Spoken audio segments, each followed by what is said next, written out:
Mayroon ka bang mga request sa card? Rayquaza. Oo. Magkano presyo nito? Queen Cotus. Chine-check niya ang mga presyo ngayon. Sige. 65.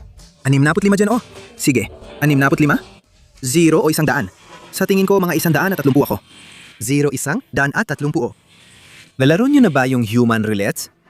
Mamimili lang ng itim o pula, tapos random na tao ang pipiliin. Pwede nyo silang piliin. At kung ano man ang sabihin nila, yun na yun. Itim o pula. Gets nyo ba ang ibig kong sabihin? Kita mo, hindi ko gusto yung chance ng ganun. Kasi hindi naman eksaktong 50-50. 50-50 naman yun. Itim o pula. Random na tao lang naman pipiliin. Parang coin flip din. Pareho lang. Alam ko, pero mas gusto ko coin flip. May barya tayo. Random na tao. Tama, tinatry ko lang baguhin. Masaya to. Parang human roulette. Dalawa lang kayo. Sige, okay lang. Payag ka? Oh, anong kulay gusto mo? Gawin natin pula. Gusto mo pula? Sige. Tapos, pwede ba tayong pumili ng tao? Yung hindi nakikinig sa atin, tulad nung naglalakad na to o itong lalaking to dito. Itong lalaking to dito? Sige. Siya? May tanong kami. May ginagawa siya. May ginagawa siya. May pupuntahan siya.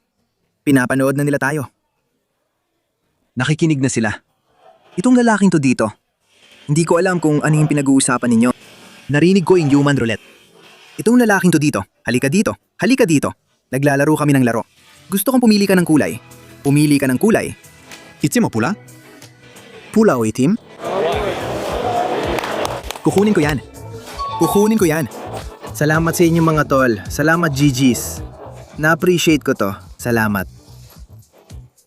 Ay, grabe.